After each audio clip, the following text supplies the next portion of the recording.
What's up, YouTube? It's Chase. Figured I'd go ahead and do a walk around video.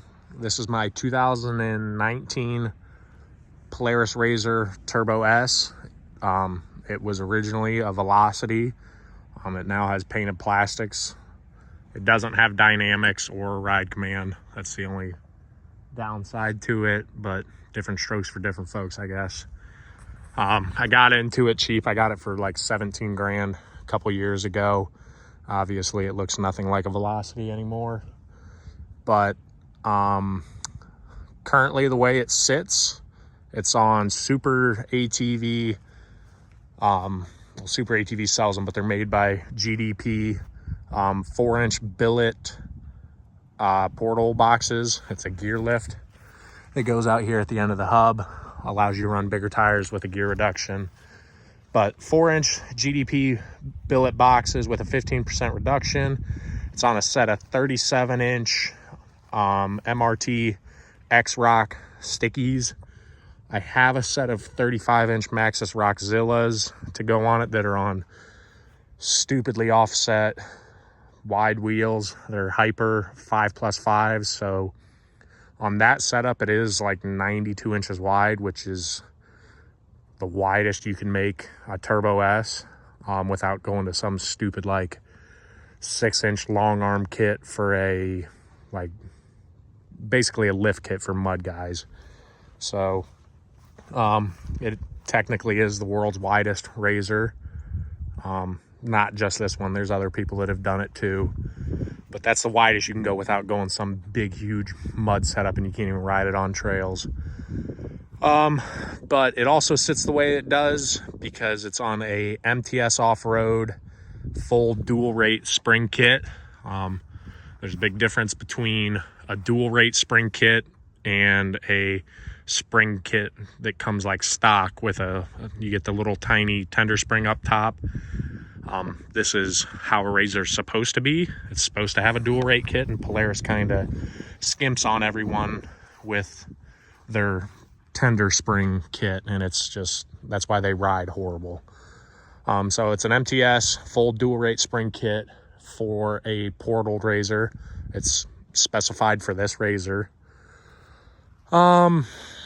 It does have stock radius rods. I know everyone always bags on me for having stock radius rods, but when you're out on the trail with a billet radius rod and a billet backing plate, it's real easy to break one of these ears off because you have a stronger part right here. I'd rather change one of these radius rods and just undo 2 bolts than try and fix a billet backing plate for a portal out in the woods. So it's called as a designed weak point. It's got a full empty pocket fab. I think it's a 10-inch.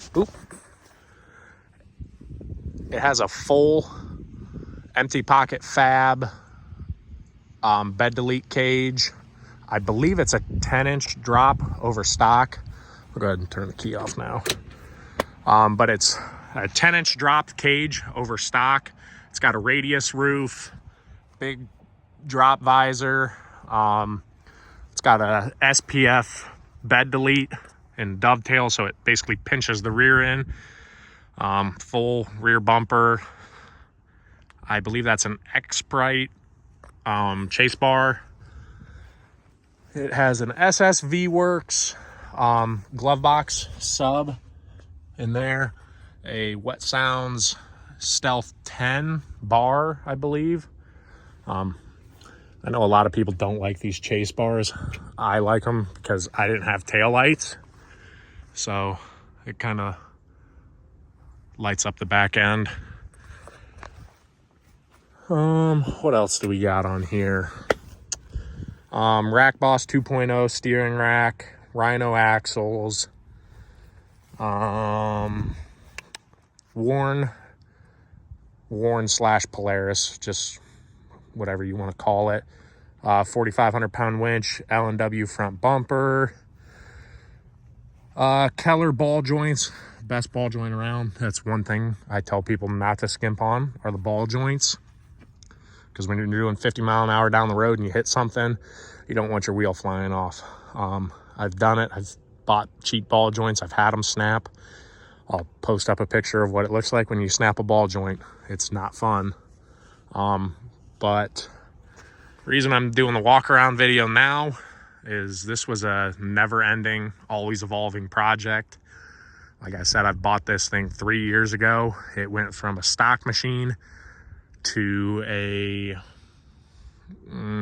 kind of like rusty cage, just kind of beat on it with small 30-inch tires, so I wasn't going to break anything. Then I went to the bougie side of things, painted my plastics, did a nice dovetailed cage, bed delete, green front fascia. We called it the COVID buggy because I built it during COVID. So that was a really fun one. I did big mud tires. And then I did what it is now. It doesn't really have a name. Well, it does have a name, but it's not appropriate to say on camera. So we'll leave the name out, but it does have high doors that come all the way across. They meet right up about there where the window is, the front windshield, I should say. But they don't work the best. Just, they were built very quickly. So I mainly run it with outdoors, and if I do, they don't open and close very good. But I'll post pictures of all the transformations this machine's had. But this is my last full day with this buggy. It's going to a new home. I'm trading a guy tomorrow for something new. I'm not going to say what it is, but this is my last day with her. So she's all cleaned up and ready to go to her new home. The guy that's getting it tomorrow, as long as everything checks out with his buggy, he has intentions on bolting the rear half of a 4-seater up to this and chopping a foot out of the 4-seater frame and turning this to an extended cab. So basically, you chop it right here, put the 4-seater on, shorten it, and then you get a optimal wheelbase between 108 and 102 inch wheelbase. So it is mainly for trail riding and hill climbing. So that's what he plans on doing with it. So if I ever get pictures and videos of this thing, or if you guys ever see it out on the trail or anything, snap a picture or a video of it, send it to me on social media. I'd love to see where this thing ends up. I am pretty good buddies with the guy that's going to get it, so I imagine I'll see it around. But yeah, this is how the spider monkey's going to end up leaving.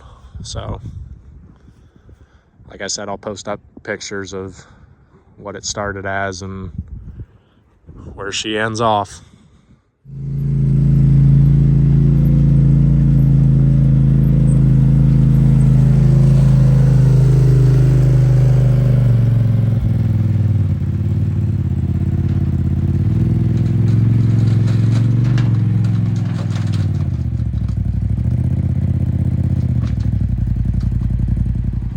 We're enjoying our horrible drive down past Columbus. Me and Jake are both hungover from last night.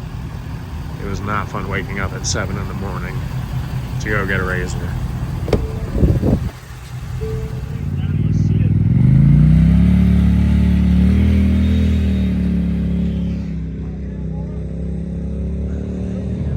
It is. It's close as shit. I would want it closer if I'm trying to know if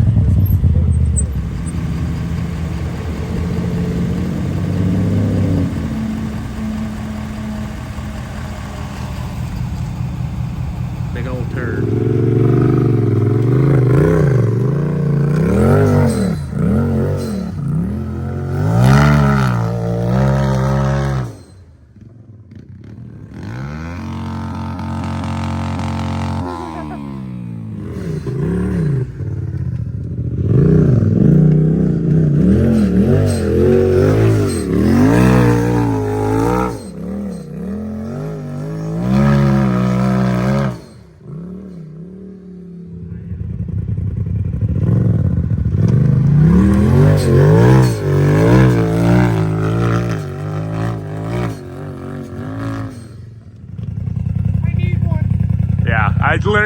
I literally told Jake, I said, the only thing about this is if you get in it and you start driving it, you're going to want one. So we just got back. I traded my Turbo S for this chassis.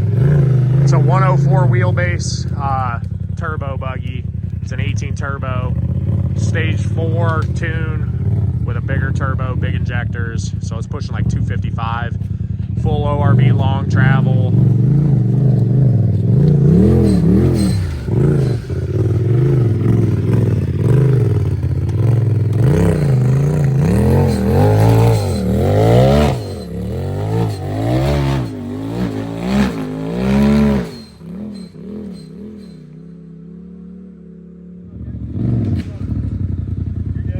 You got it.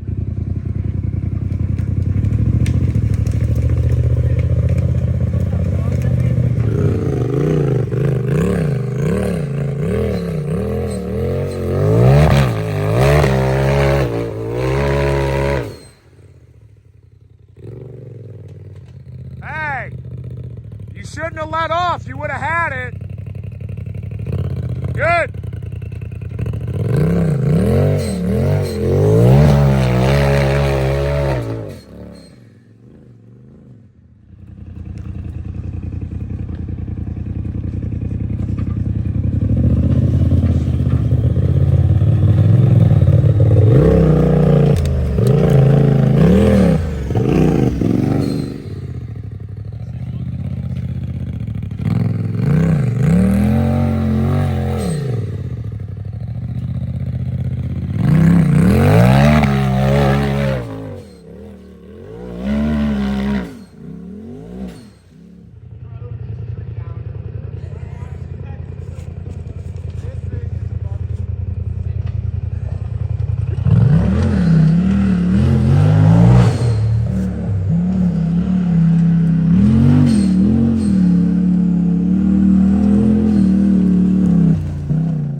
Got the Can-Am, boy.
Second day having it, and it's already dumped like 3 inches of snow.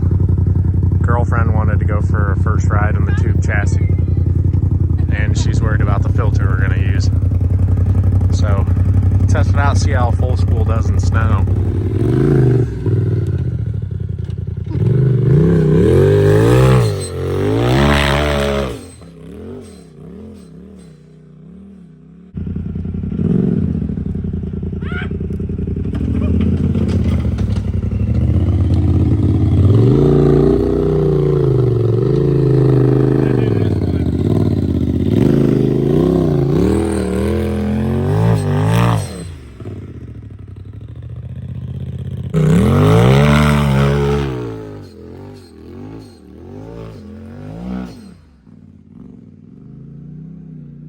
Killed you if you didn't make that one. The tire wasn't even on the freaking ground. Your fucking tire wasn't even on the freaking ground the whole time. And I want to have your children, so don't do that again. Okay, bye.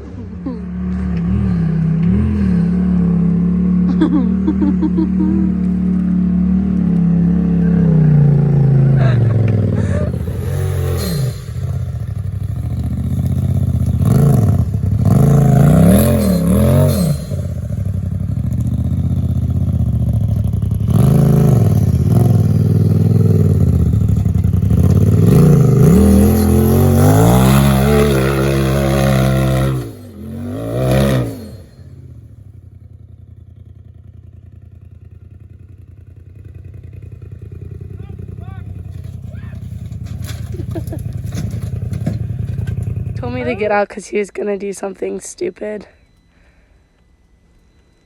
Okay.